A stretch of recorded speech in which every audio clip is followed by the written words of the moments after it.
Les saludo en la paz del Señor. ¿Cómo están? Aunque ya les han preguntado, dijeron que bien. Así que, qué bueno por eso. Nos alegramos de que estén bien. Es un tiempo para dar gracias al Señor. El último domingo del año tenemos esta linda costumbre de dar gracias a Dios por el año que ya está acabando. Y tenemos muchas razones por las cuales agradecer. Y si quisiéramos enumerarlas, seguramente no terminaríamos nunca, porque tenemos un Dios muy bondadoso, ¿cierto?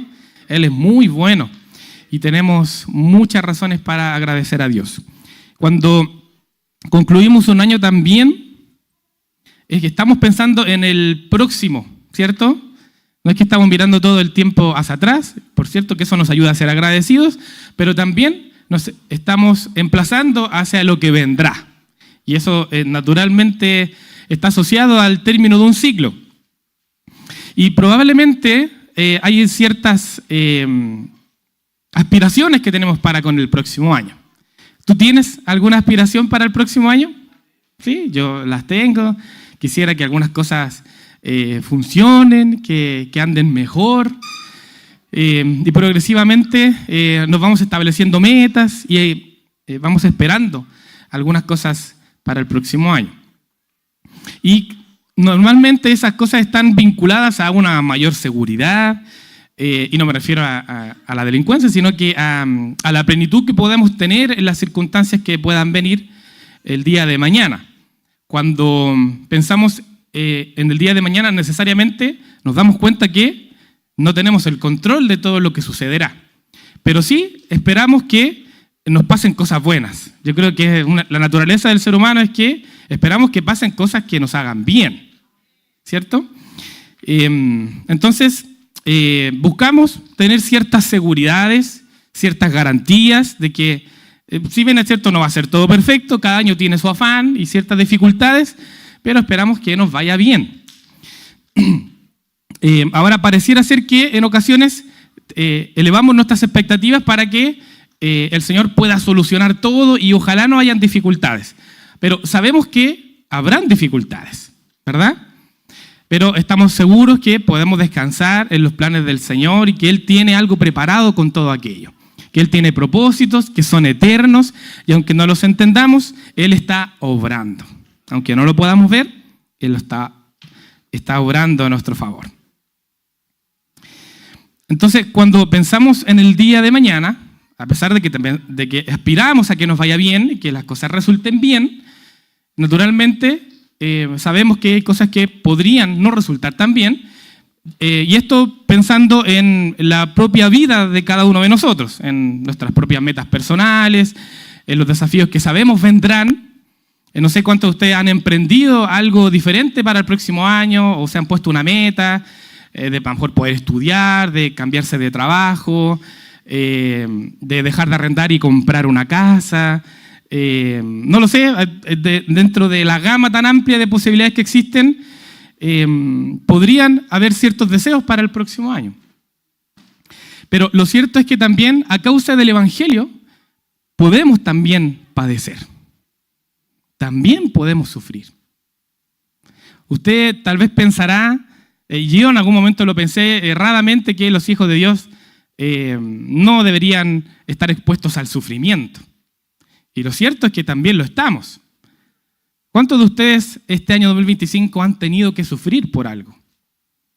Hemos estado juntos en circunstancias en que a ustedes les ha tocado padecer sufrimiento, dolor, angustia. Hemos llorado juntos este año, ¿verdad? Han habido situaciones difíciles. Y no estaremos exentos de ello durante el próximo año también. Entonces, de hecho, el mismo Jesucristo nos enseña en Juan, el capítulo 15, verso 20, y parafraseándolo, que si a Él le persiguieron, entonces a nosotros también nos podrán perseguir, también podremos padecer. Y vemos ejemplo de aquello en sus discípulos. Hubo sufrimiento. Pasaron por situaciones tremendamente difíciles. Y cuando nos comparamos con aquello, podremos preguntarnos si es que nosotros estaríamos en condiciones de resistir también ya sea esa persecución, ese sufrimiento. Y yo te lo pregunto a ti, cuando piensas en el próximo año, ¿estás también dispuesto a darle la bienvenida al sufrimiento? ¿A pasar cosas difíciles? El ser humano busca el bienestar. No perseguimos sufrir, pero esto también puede llegar. Cuando hablamos acerca de la iglesia del primer siglo, podemos ver un crecimiento que se dio de manera muy interesante a causa del derramamiento del Espíritu Santo. Comenzaron a suceder cosas muy interesantes. Aquellos que aman la historia y que se han devorado el libro de los Hechos pueden dar cuenta de todo aquello. Podemos ver cómo es que sucedieron episodios que permitieron el crecimiento de la iglesia, la expansión del Evangelio en aquellos que aún no creían en el Mesías, y muchos comenzaron a creer y a acercarse a la fe, a creer que Jesucristo era el Mesías prometido y que había venido por la humanidad. Pero hubo también un costo asociado para aquellos que decidieron creer en el primer siglo y en los siglos que sucedieron. Y en particular hay uno de los discípulos, y me refiero al apóstol Pablo, que nos enseña acerca de las circunstancias que él tuvo que experimentar. Y le quiero invitar a que podamos observar uno de sus viajes, y me refiero al tercer viaje de Pablo. Seguramente si usted tiene una Biblia en su mano, o cuando usted estuvo en la escuela dominical, les enseñaron acerca de los viajes de Pablo, ¿cierto?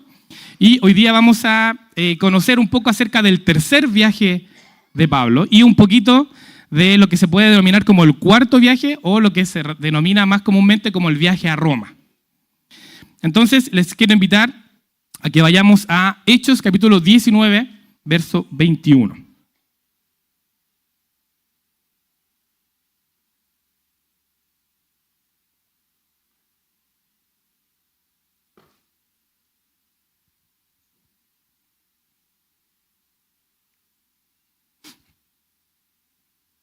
¿Lo tiene?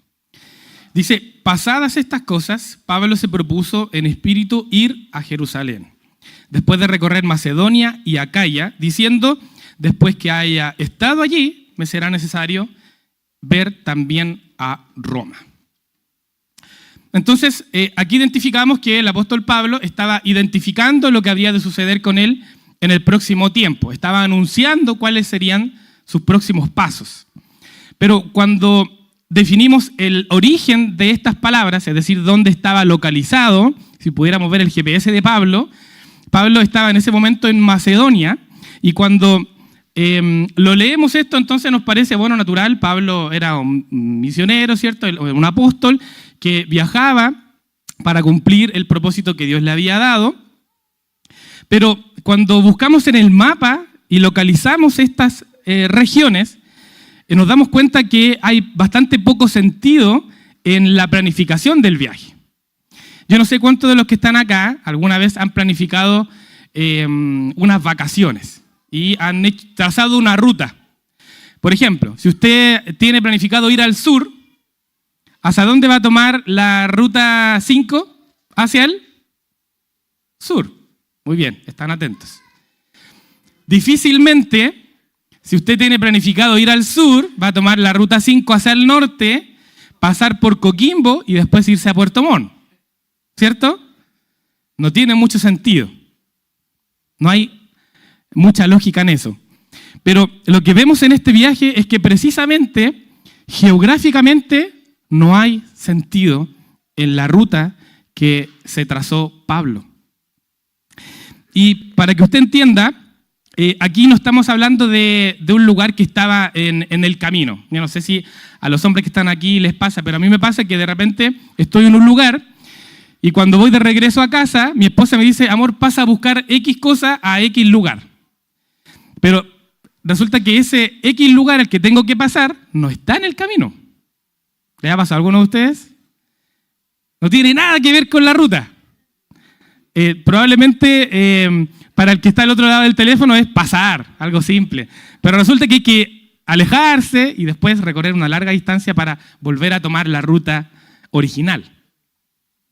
Entonces, estamos hablando de dos destinos que no estaban trazados de una manera lógica. Entonces, hablando de kilómetros, podemos decir que desde Macedonia a Jerusalén habían 1.200 kilómetros y de Jerusalén a Roma habían 2.300 kilómetros. Es decir, de Macedonia iba a avanzar hacia Jerusalén unos 1.200 kilómetros y de Jerusalén, por este lado, iba a recorrer 2.300 kilómetros para ir a Roma, hacia el otro lado.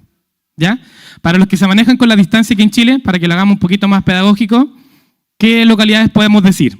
¿Cuánto tenemos a Arica? 2.050. Ya, es como que fuéramos 1.200, es como Puerto Montt. Ya, es como ir a Puerto Montt y después ir a Tacna. ¿Ya? Más o menos de esa distancia estamos hablando, de esa lógica. Entonces, estamos hablando de una ruta poco, humanamente, estratégica. Sin embargo, Pablo definió que estos serían los pasos que él habría de dar. Guiado por el Espíritu Santo y también por su propio Espíritu, actuando en obediencia. Recordemos que Pablo actuaba conforme a lo que el Espíritu Santo iba poniendo en su corazón, donde había una necesidad, el apóstol Pablo iba a aconsejar, a corregir, a enseñar. Y había una necesidad muy específica en Jerusalén. No vamos a andar en ello, pero había un propósito que Dios tenía para con el apóstol Pablo en aquella región. Entonces nos encontramos con un apóstol Pablo que actuó en obediencia. Pablo tenía propósitos específicos para este viaje, que parecía ser poco práctico, pero que había una razón muy importante para recorrer estas distancias. Y obviamente no estamos hablando de una compra de tickets aéreos.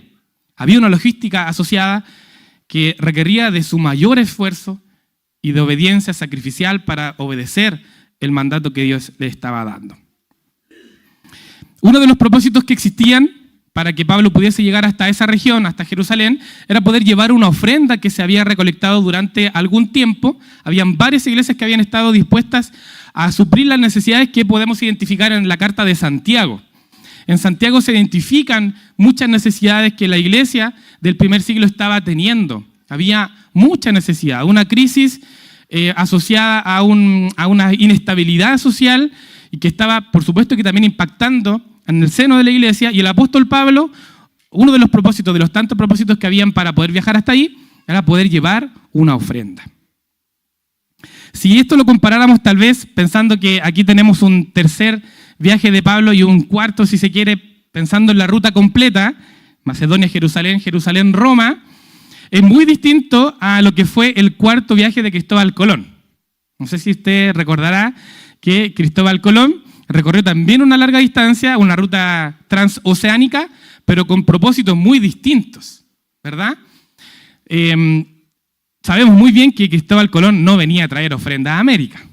De hecho, muy por el contrario, traía la maleta vacía, ¿verdad? Y él tenía propósitos muy distintos cuando él decidía viajar a América. Y de hecho estaba compitiendo con Portugal para ver quién se quedaba con mayor territorio. Entonces lo que identificamos con el apóstol Pablo es que había un corazón sincero de poder suplir las necesidades tanto económicas como espirituales de los hermanos en Jerusalén.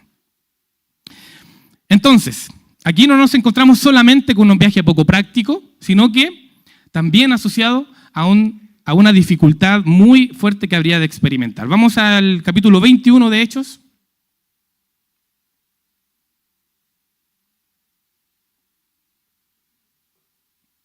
Desde el verso 8 al 14 dice: al día siguiente continuamos hasta Cesarea y nos quedamos en la casa de Felipe el evangelista, uno de los 7 hombres que habían sido elegidos para distribuir los alimentos. Tenía 4 hijas solteras que habían recibido el don de profecía. Varios días después llegó de Judea un hombre llamado Ágabo, quien también tenía el don de profecía.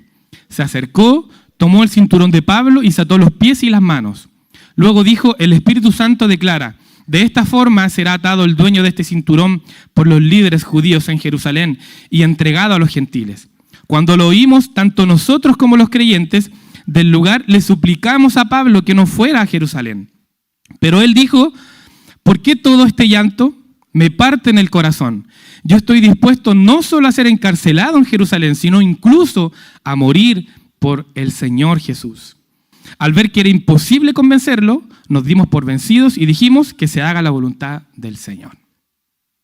Aquí entonces Lucas, quien nos cuenta los relatos de estos primeros tiempos de la iglesia, cuenta también la experiencia del apóstol Pablo previo a la salida de este gran viaje hacia Jerusalén. Y yo no sé si ustedes son capaces de asociar de primera lectura que el apóstol Pablo estaba nada más y nada menos que en la casa de Felipe. Y seguramente ustedes recordarán, porque de hecho la Biblia aquí también lo define así, es que Felipe fue apartado como evangelista junto a otros hermanos que habían sido apartados para servir como diáconos en diferentes áreas de la iglesia, porque había necesidades que se estaban generando por el propio crecimiento de la iglesia, y Felipe había sido perseguido por el apóstol Pablo. De hecho, Felipe muy probablemente haya sido muy amigo de su compañero de servicio, Esteban. Y ustedes recordarán lo que sucedió con Esteban. La muerte de Esteban, apedreado, y podemos recordar que Pablo estaba detrás de toda esa persecución y él generó el sufrimiento a Esteban, su muerte, pero también a Felipe, quien le recibía ahora en su casa. Yo no sé si yo lo hubiese recibido así tan amablemente, pero vemos que Felipe tenía un corazón hospedador. ¿Cuántos de ustedes son hospedadores? Aunque eso esté asociado a un sacrificio, a renunciar probablemente a las heridas que pueden haber en el corazón. Había un propósito en que Pablo pasara por la casa de Felipe, porque Dios estaba orando también en su corazón, sanando las heridas a causa de la persecución. Y no solamente nos encontramos con este detalle que parece menor, pero hay un sentido también en aquello, sino que podemos darnos cuenta que había un profeta llamado Ágabo que le dio una profecía a Pablo respecto de lo que habría de acontecer. ¿Qué le dijo? Que te vaya bien, va a estar todo súper. Cuando nosotros despedimos a alguien de viaje, cuando vamos al aeropuerto, no sé si usted se atrevería a decirle, ¿sabéis qué? Te va a ir súper mal.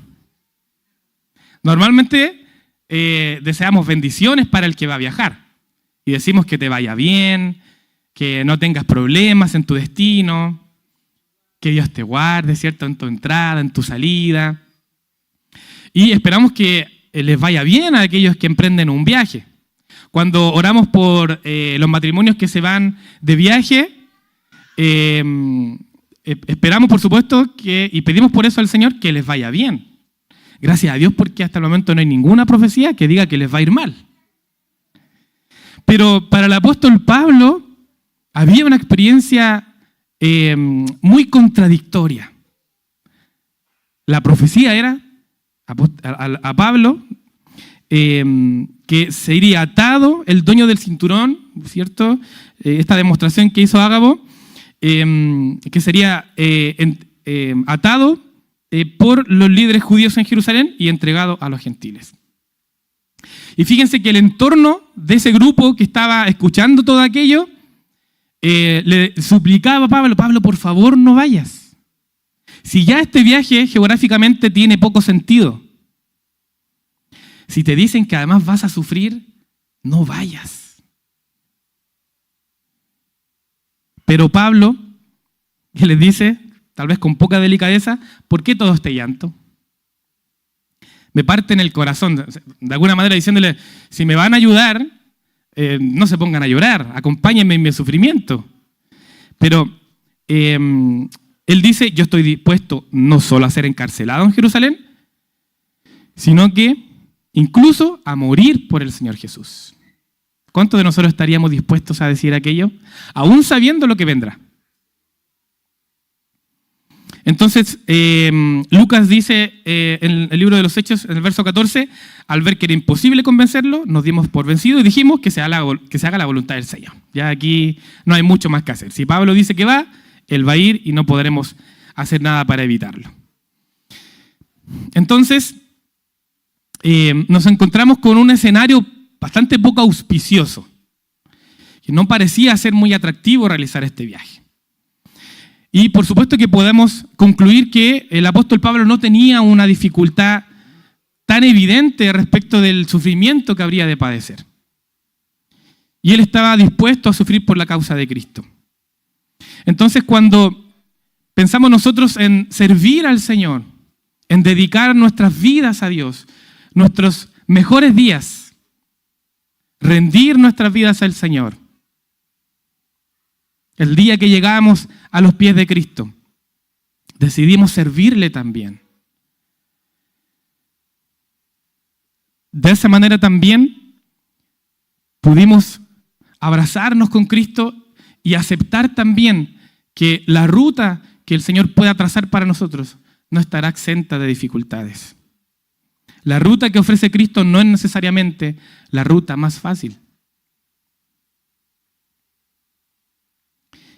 Pero sin duda es la ruta que mayormente glorifica a Cristo. Hechos 21, 17.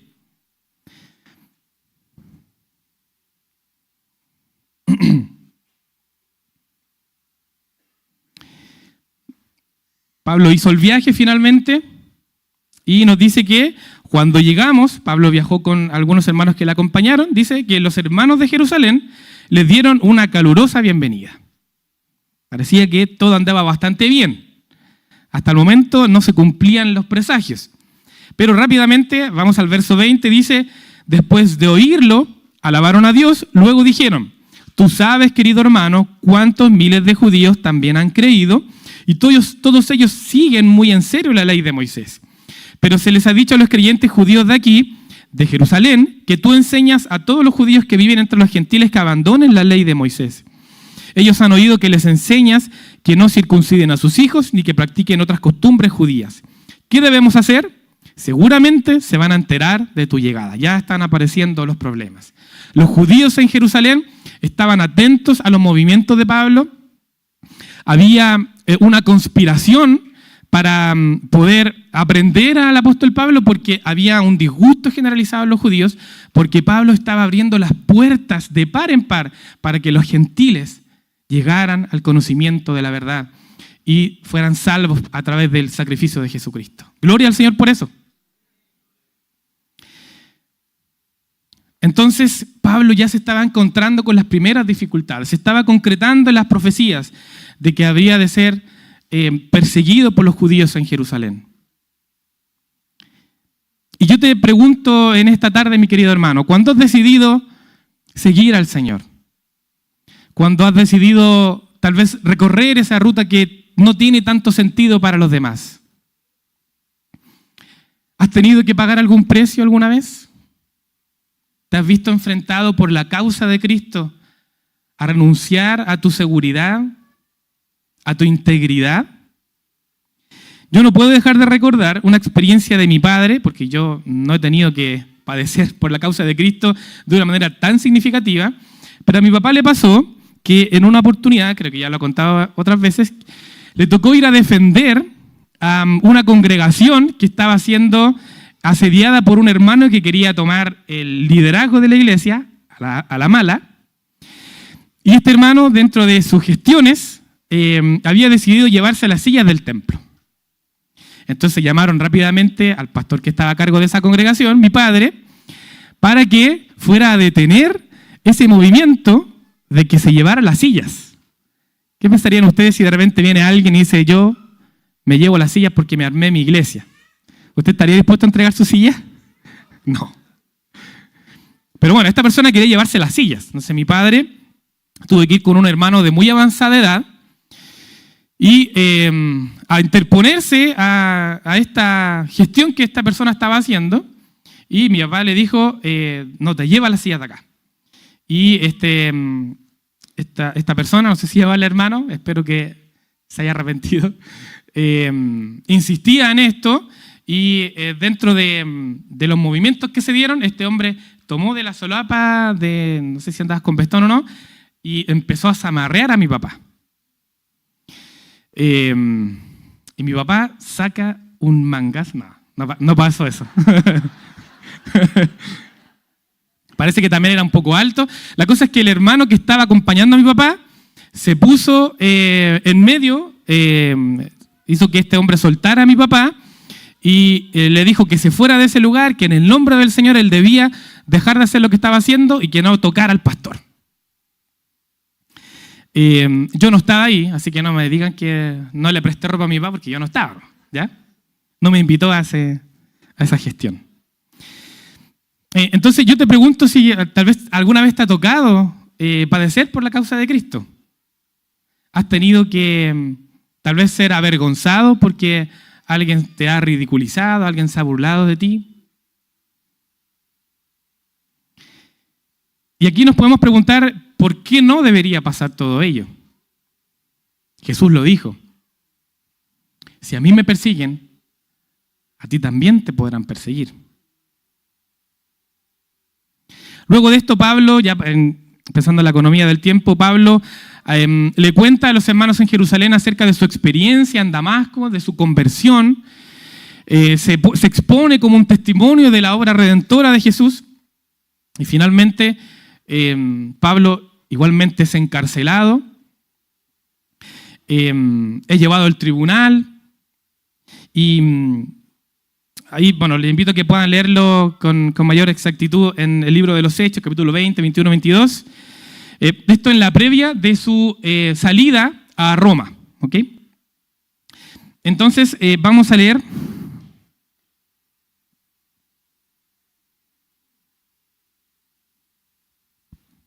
No me acuerdo si es el capítulo 21 o el 22, pero desde el verso 12. Dice, a la mañana siguiente un grupo de judíos se reunió y se comprometió mediante un juramento a no comer ni beber hasta matar a Pablo.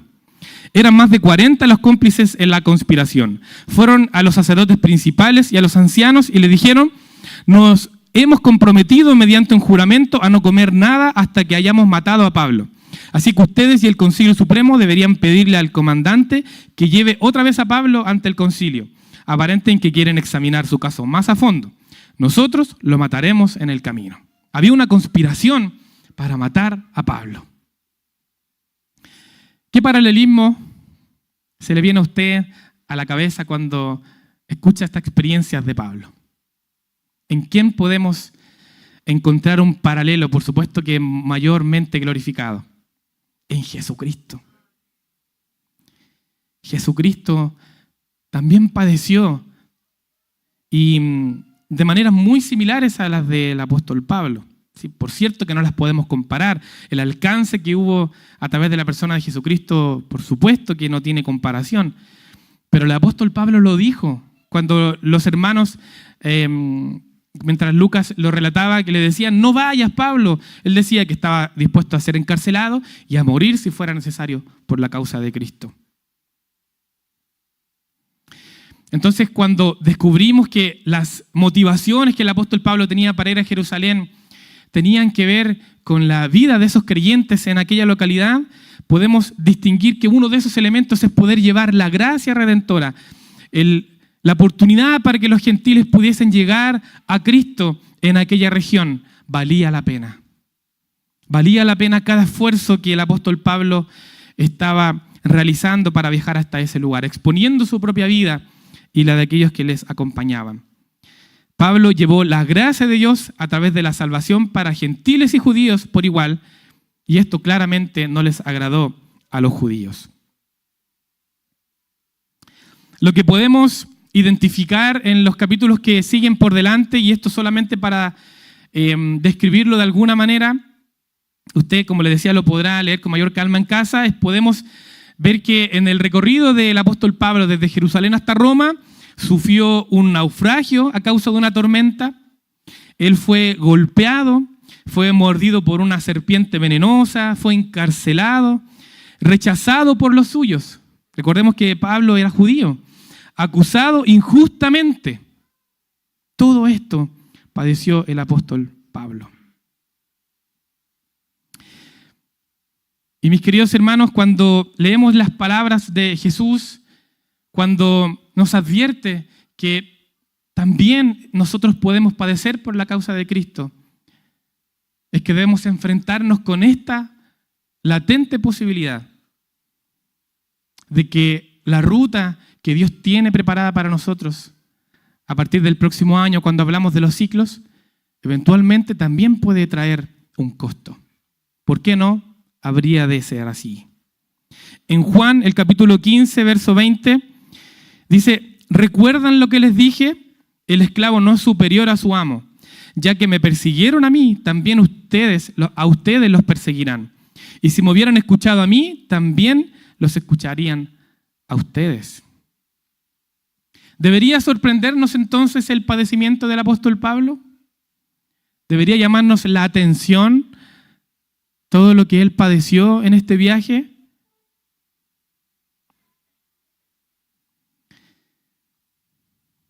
Mis queridos hermanos, entonces cuando nos exponemos a la palabra del Señor, podremos recordar con convicción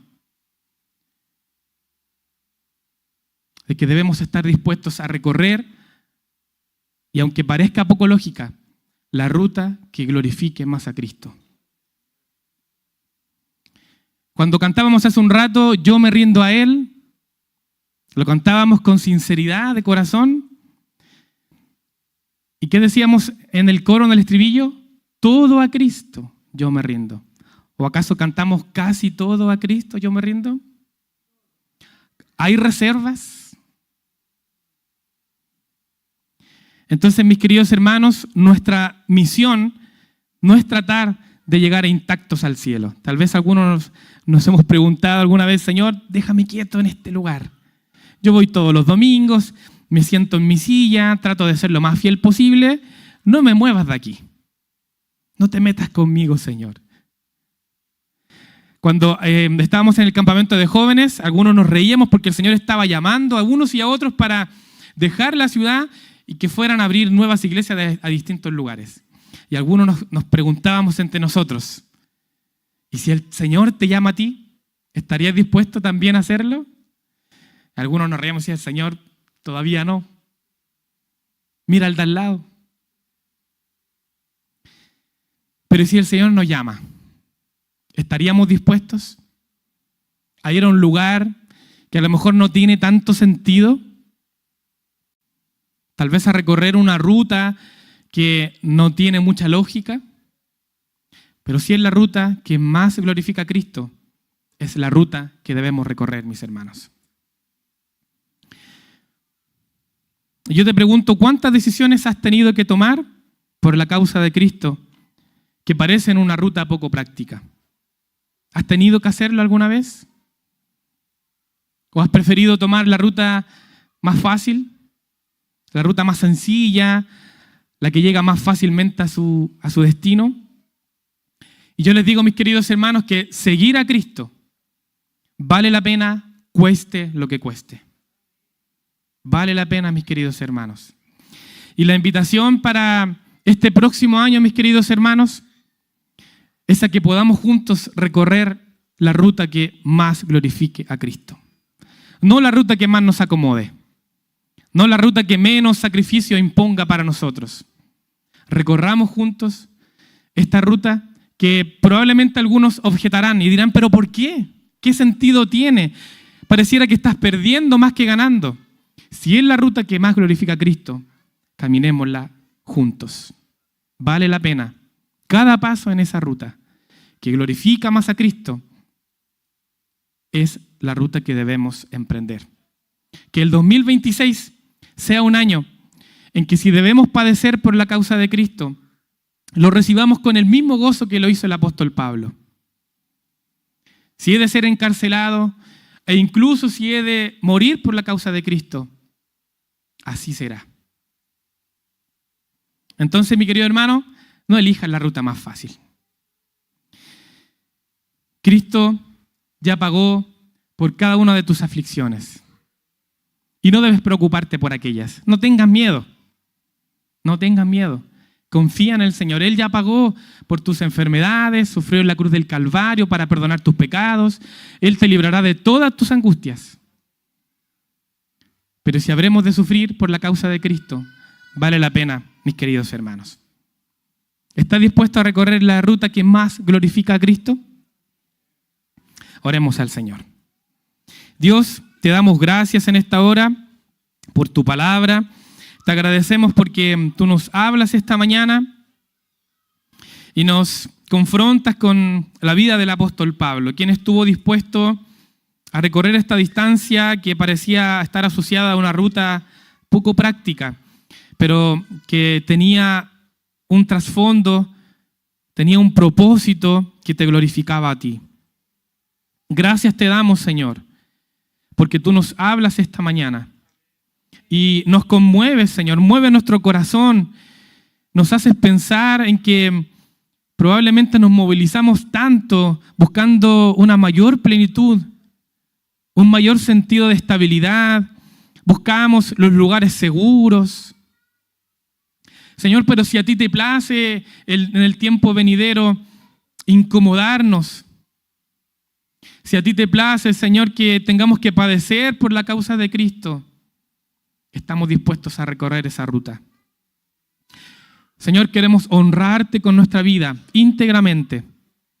En esta hora, Señor, te decimos que menguamos a nuestros propios deseos, a los deseos de nuestra carne. Hoy, Señor, abrazamos esa ruta que te glorifica a ti. Y decimos, Señor, que estamos dispuestos a caminarla junto contigo. Señor, reconocemos que vale la pena hacerlo. Ayúdanos, Señor, a ser valientes, a tener valor como lo tuvo el apóstol Pablo. Señor, y creemos que tú tienes propósitos eternos y que aunque a veces pareciera que tendrá poco sentido y seremos probablemente juzgados por otros, sabemos, Señor, que si seguimos esta ruta que te glorifica a ti, vale la pena. Cada esfuerzo, cada sacrificio, estamos dispuestos a hacerlo por ti. En el nombre de Jesús, amén. Amén. Que el Señor les bendiga.